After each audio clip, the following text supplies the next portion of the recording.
The musty smell of old cardboard and cleaning supplies filled my nostrils as I sat on a rickety folding chair in the storage room of Patel Industries headquarters. Through the thin wall, I could hear the muffled voices of my relatives in the boardroom, discussing the fate of our family's textile empire. "At least they gave you a chair this year," muttered my cousin Priya, who was seated beside me on an overturned bucket. "Last year I had to stand." I smiled at her, adjusting my simple cotton kurta.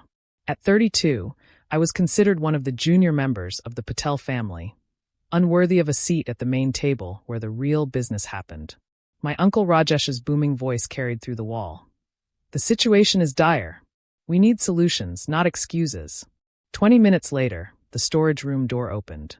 My Aunt Kamini peered in with barely concealed disdain. "You junior members can come in now. Stand at the back and stay quiet." As we filed into the boardroom, I saw the familiar scene. The massive mahogany table surrounded by the family elders, their faces grim. My uncles Rajesh and Dinesh sat at the head, flanked by their wives and eldest sons. The worthy descendants. As I was saying, Uncle Rajesh continued, not even acknowledging our presence, "We're facing bankruptcy within 3 months unless we secure immediate funding." My cousin Arjun, Rajesh's pride and joy with his MBA from Harvard, stood up importantly. "I've prepared a presentation on cost-cutting measures." "Cost-cutting?" Uncle Dinesh slammed his hand on the table. "We need millions, not savings from firing a few workers." I listened as they bickered, each proposing increasingly desperate measures. Selling off prime retail locations. Massive layoffs. Even talks of accepting a buyout offer from our competitor that would essentially gut the company. Finally, I cleared my throat. "I have a solution." The room turned to stare at me. Aunt Kamini's lip curled. "Mira, dear, this is serious business. Not the time for your optimistic ideas." I said junior members should stay quiet. Uncle Rajesh barked. I stood up straighter. "As your 70% investor, I have a solution." The silence was deafening. Uncle Dinesh laughed nervously. "Very funny, Mira. This isn't the time for jokes." I pulled out my phone and opened my banking app, projecting it onto the presentation screen. The account balance showed 500 Indian rupees crores. 3 months ago, when you were desperately seeking investors, you used a shell company to hide the true state of finances. Sterling Investments LLC, that's me. Jaws dropped around the table. "Impossible," Arjun sputtered. You're a teacher." "Part-time," I corrected. "By choice." Let me rewind and explain how a public school math teacher became the majority owner of a family business that had systematically excluded her for over a decade. I'm Mira Patel, the daughter of the failed brother, my father, Suresh Patel. While his brothers built the family textile business, my father pursued his passion for mathematics and became a professor. The family branded him a failure, a black sheep who chose books over business. "Such a waste," they'd say at every gathering. "All that intelligence, and he teaches children for peanuts." When Papa died 10 years ago, the vultures circled immediately. His shares in the family business, a mere 5%, were all he left us. My uncles offered to help by buying them for a fraction of their value. "What will you do with shares, Beta?" Uncle Rajesh had said condescendingly. "You need money for your education. Let the men handle business." But Papa had taught me more than just mathematics. He'd taught me to see patterns, to understand the flow of money like equations waiting to be solved. I kept the shares and watched. I learned. While my cousins flaunted their MBAs and foreign degrees, I quietly completed my mathematics PhD, specializing in quantitative finance. By day, I taught high school algebra. By night, I traded cryptocurrency and stocks, turning my small inheritance into a fortune. The family never knew. At every gathering, they'd pat my head patronizingly. "Poor Mira," they'd whisper, following in her father's footsteps. "At least she's not married yet, not a burden on some poor man." I let them believe it. Their condescension was my camouflage. 3 months ago, when Patel Industries hit serious financial trouble, they quietly sought investors. They were careful to hide it from the extended family, couldn't let the junior members know how badly the seniors had mismanaged things. But I knew.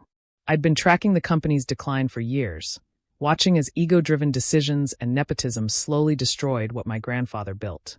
When they started seeking investors through private channels, I was ready. Sterling Investments LLC was incorporated in Singapore, layered through enough legal structures that they'd never trace it back to their poor teacher niece. I offered them exactly what they needed: immediate capital injection with seemingly minimal interference. They jumped at it, signing away 70% equity for the cash they desperately needed to stay afloat. The due diligence was laughably poor. Arjun, the Harvard MBA, had assured everyone he'd verified everything.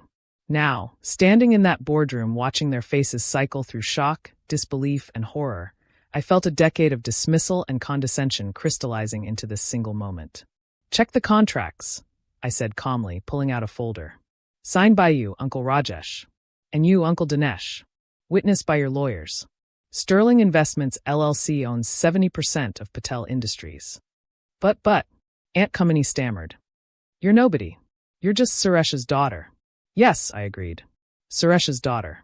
The man you all mocked for choosing education over easy money. The man whose mathematical genius you never recognized because it didn't come with a business suit." Uncle Rajesh's face had turned an alarming shade of purple. "This is fraud. We'll sue." "On what grounds?" I asked mildly. "That you didn't do proper due diligence? That you were so desperate you didn't verify your investor? Please do sue. I'm sure the board of directors will be fascinated to learn how carelessly you handled this transaction." "The board," Dinesh started. "Which I now control," I interrupted. 70% ownership comes with certain privileges." Arjun, still trying to process, pulled up his laptop. "This can't be legal. There must be some mistake." "No mistake," I said. "Though I understand your confusion. After all, you did tell everyone last Diwali that I'd never understand real business because I wasted my brain on teaching." Priya, still standing with the other junior members, started giggling. It was infectious. Soon several of the younger cousins were trying to suppress their laughter. "Enough!" Rajesh roared. "What do you want?" "Money. Is this blackmail?" "Blackmail?" I shook my head. "I'm your investor. I'm here to save the company. But there will be changes." I clicked to the next slide on my phone, showing a detailed restructuring plan I'd been developing for 3 years. First, the board of directors will be restructured. Merit-based positions only. No more automatic seats for eldest sons. I looked pointedly at Arjun, whose position was purely nepotistic. Second, we're pivoting from traditional textiles to sustainable, tech-integrated fabrics. I've already secured partnerships with 3 major international brands interested in our eco-friendly production methods. "Eco-friendly?" Uncle Dinesh scoffed. "That's Western nonsense." "That's the future," I corrected. "And it's projected to triple our revenue within 18 months. I continued through my presentation, outlining plans for employee profit sharing, skills development programs, and expansion into emerging markets. The room remained silent, watching their poor teacher, niece, systematically outline how to save their empire. "This is ridiculous," Aunt Kamini finally burst out. "You can't just walk in here and take over. What do you know about running a business?" "More than the people who nearly bankrupted it," I replied coolly. "But you're right, I don't want to run it. I want to fix it, which is why I'm appointing Priya as interim CEO." Everyone turned to stare at my cousin, still standing by the storage room door. "Me," Priya squeaked. "You," I confirmed. "MBA from IIM Ahmedabad, 5 years experience at McKinsey, and the only person in this room who actually read the financial reports I've been sending anonymously for the past 2 years." Priya's eyes widened. "That was you. The concerned shareholder reports." "Every quarter," I nodded. "And you're the only one who tried to implement the suggestions. Your department is the only profitable division left. This is insanity." Rajesh stood up, his chair scraping loudly. "I won't stand for this coup." "It's not a coup," I said patiently. "It's capitalism. You needed money. I had money. You sold majority shares. I bought them. Simple mathematics." "But why?" Dinesh asked, genuinely bewildered. "Why would you do this?" For the first time, I let my emotion show. Because this company is my grandfather's legacy too. Because my father's 5% shares meant something to him, even when you all said he was worthless. Because every family gathering, you made us sit in storage rooms and hallways like servants while you made decisions that destroyed what he built. I looked around the room at the cousins still standing at the back.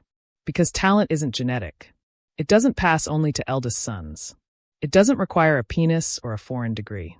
Sometimes it comes from a public school teacher who learned to see numbers the way her father taught her. "So what now?" Kamini asked weakly. "You fire us all?" "No," I said. "Those who want to stay can stay. But you'll earn your positions. No more automatic promotions for family. No more inflated salaries for doing nothing. You want to eat at the big table? Prove you deserve the seat. And if we refuse? Rajesh challenged. I shrugged. Then I'll buy your remaining shares at market value, and you can enjoy early retirement. Your choice. The room erupted in arguments, accusations, and pleas. I sat down in what used to be Rajesh's chair and waited. Priya came to stand beside me, still looking stunned. You planned this for years, she said quietly. Papa always said the best equations take time to balance, I replied. One by one, the reality sank in. Some relatives stormed out, vowing legal action they knew they couldn't win. Others, particularly the younger generation, started asking genuine questions about the restructuring plans. Arjun surprised me. After the initial shock wore off, he approached hesitantly. Your sustainability pivot. I actually wrote a thesis on that at Harvard. No one here would listen. I know, I said. I read it. Downloaded it from your LinkedIn. It's good work. Want to lead that division? His face lit up. You trust me? After everything. I trust talent, I corrected. Prove you're more than your father's name, and the job is yours. By evening, the boardroom had transformed. The old guard sat deflated at one end, while the younger generation eagerly discussed plans at the other. The storage room door stood open. No one would ever be banished there again. Uncle Rajesh finally approached me, his earlier bluster gone. Your father would be proud, he said quietly. I'm sorry. For all of it. Papa was proud, I corrected. He knew what I was building. Who do you think taught me about shell companies and equity structures? He may have chosen teaching, but he understood business better than any of you. We were fools, he admitted. No, I said. You were arrogant. There's a difference. Fools can't learn. You still can if you choose. The next morning, news of the takeover spread through the business community. Mystery investor saves Patel Industries ran headlines, speculating about the identity of Sterling Investments. I returned to my classroom Monday morning, teaching quadratic equations to 10th graders. During lunch, I video called into the board meeting where Priya was outlining the transformation timeline. Ma'am, why are you smiling? One of my students asked as I ended the call. Just remembering something my father taught me, I said. That every problem has a solution. Sometimes you just need the right formula. 6 months later, Patel Industries reported its first profitable quarter in 3 years. The sustainable fabric line had orders backed up for months. Employee satisfaction was at an all-time high. The company that had been weeks from bankruptcy was now an industry innovator. At the annual meeting, every family member had a seat at the main table. The storage room had been converted into a break room, with a small plaque by the door, in memory of Professor Suresh Patel, who taught us that wisdom comes in many forms. I still taught mathematics 3 days a week. The other days, I worked with Priya to build the company my grandfather would have wanted. One where merit mattered more than birthright, where innovation trumped tradition, and where no one was made to feel small because of their chosen path. Uncle Rajesh, who now headed our community outreach program, often said I'd saved the company. But he was wrong. Papa had saved it years ago when he taught a little girl that numbers never lie, that patience is a strategy, and that the best revenge against those who underestimate you is spectacular, undeniable success. The storage room where they'd made me sit became my favorite metaphor. They'd literally put me in a room full of old inventory and forgotten supplies, not realizing I was taking inventory of their failures and supplying myself with everything I needed to take over. How did you stay calm for so long?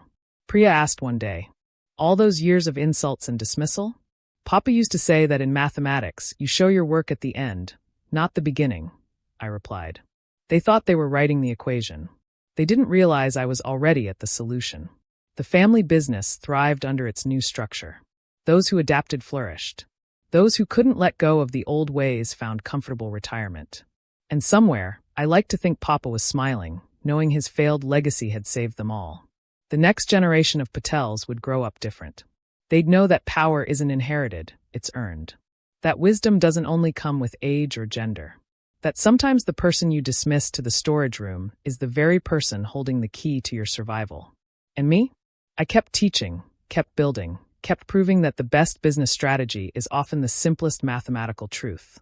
Underestimate variables at your own risk. The equation had balanced perfectly. Thanks for watching. See you again in the next video. Stay stunned.